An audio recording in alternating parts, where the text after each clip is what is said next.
After this, one said to Joseph, Behold, your father is sick. Then he took his 2 sons, Manasseh and Ephraim, with him. One also said to Jacob, Behold, your son Joseph has come to you. Israel has taken his strength and sat on the bed. Then Jacob said to Joseph, Almighty God appeared to me and Luz in the land of Canaan, and blessed me. He said to me, Behold, I will make you fruitful, I will multiply you, I will make you numerous people, and I will give this land to your descendants after you as an everlasting possession. Your 2 sons, Manasseh and Ephraim, who were born to you in the land of Egypt, before I came to you in Egypt, shall be mine, as Reuben and Simeon are mine.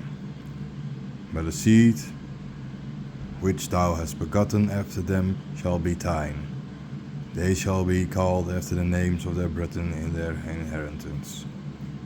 When I came from Padan, Rahel died on my hand in the land of Canaan, by the way, when it was only half a day's journey to Ephrata, and I buried her there, on the road to Ephrata, the same is Bethlehem.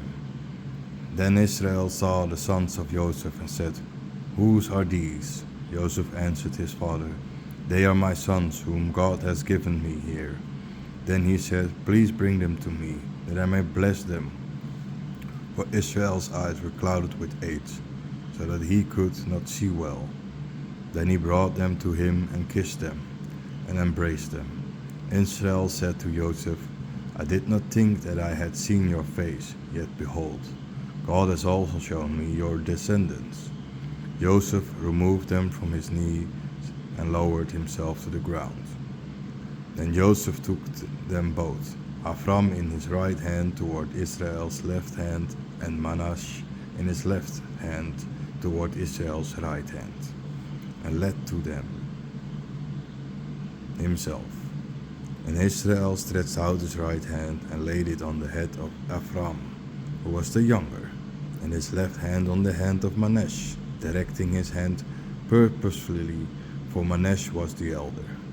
He also blessed Joseph and said, Bless you, the God before whom my fathers Abraham and Isaac were walked, the God who has nourished me and all my life until now.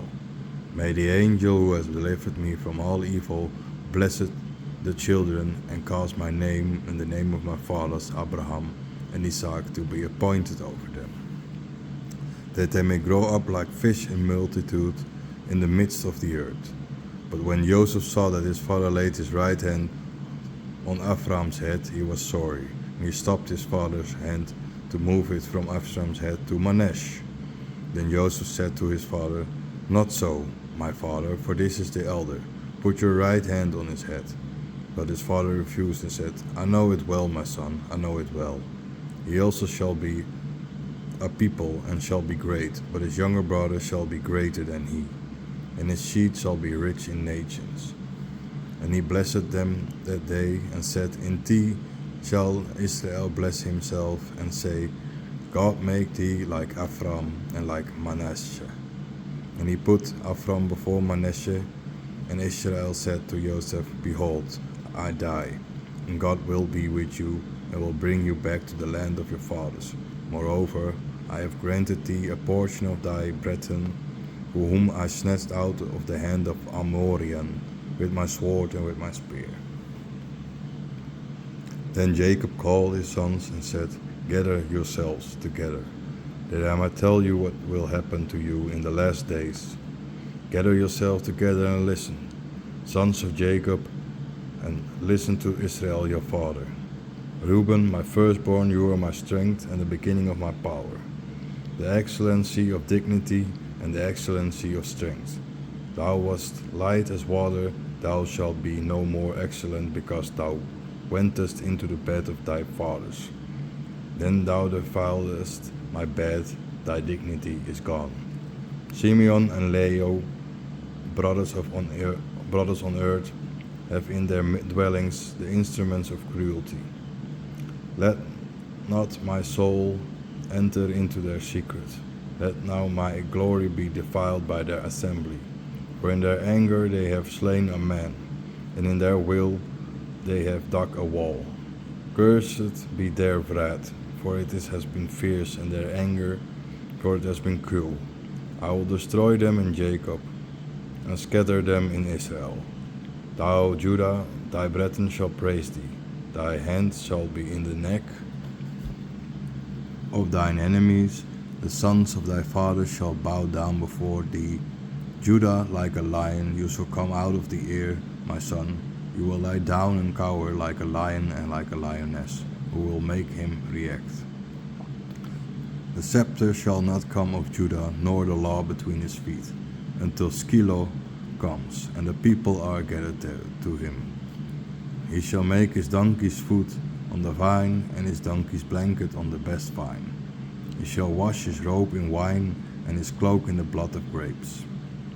His eyes shall be red with wine, and his teeth white with milk. Zebulun shall dwell by the sea, and shall be a harbor for ships. His border shall be as far as Sidon. Issachar shall be a strong plank, resting between two burdens. He shall see that the rest is good, and that the land is pleasant. He shall bow his shoulders to bear, and shall be subject to tribute. Then shall judge his people as one of the tribes of Israel. Then shall be a serpent for the road, an adder for the path, who shall overwhelm the horse, and cause his rider to fall back. O Lord, I have waited for your salvation. Gad, a host of men shall smite him, but at last he shall come. As for Asher, his bread shall be fat, and he shall give pleasures for a king. Naphtali will be a guide, who will indulge in good words. Joseph shall be a fruitful branch by the side of the well. The little branches shall run upon the wall. The archers attacked him and shot at him, and hated him. But his bow remained strong, and the hands of his arms were strengthened by the hands of the mighty God of Jacob, whose feeder was appointed by the stone of Israel. And from the God of your father who will help you, and from the Almighty who will bless you with his blessings from without, with the blessings of the depths which lie beneath, with the blessings of the riches and of the woman. The blessings of thy father shall be stronger than the blessings of my elders. Even unto the end of the hills of the world shall be upon the head of Joseph, and upon the top of the head of him that was separated for his brethren. Benjamin shall roam like a wolf. In the morning he shall worship, and in the evening he shall spite. These are the 2 tribes of Israel. And so their father spoke to them and blessed them. Each of them blessed him with a special blessing. Then he charged them and said to them, I am ready to be gathered to my people. Bury me with my fathers in the quarry that is in the field of Ephron the Hittite, in the quarry that is in the field of Machpelah, beside Mamre, in the land of Canaan, a quarry which Abraham bought with the field of Ephron the Hittite, to bury there. There buried Abraham and Sarah his wife, then buried Isaac and Rebekah his wife, and then buried Leah. The purchase of the field and the property therein was made by the sons of Heth. So Jacob stopped entrusting the task to his sons, and went out into the bed and left the ghost, and rejoined his people. Then Joseph fell on his father's face, wept over him, and kissed him. Then Joseph commanded his servants, the physicists, to consume his father, and the physicists consumed Israel.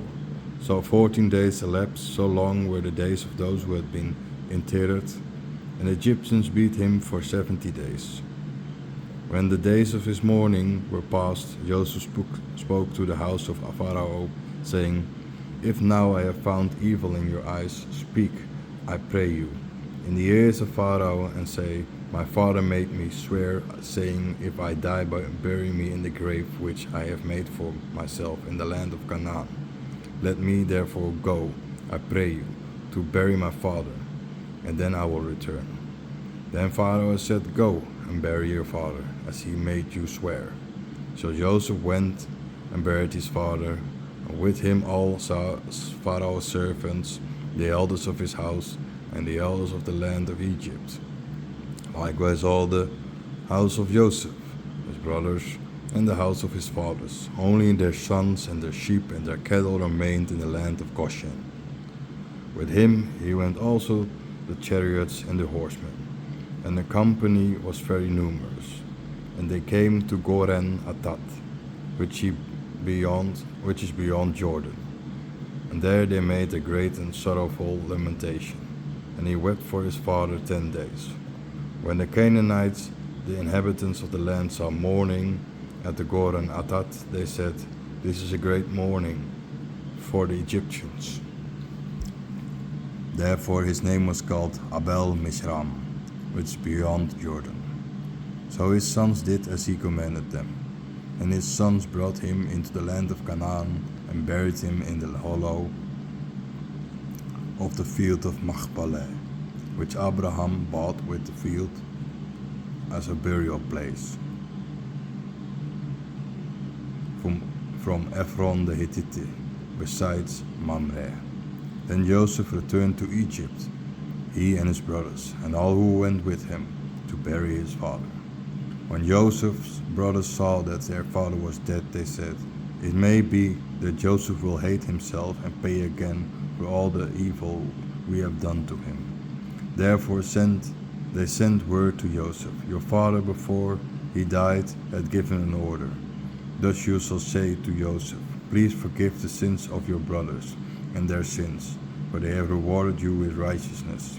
And now we pray you, forgive the guilt of the servants of the God of your fathers.'"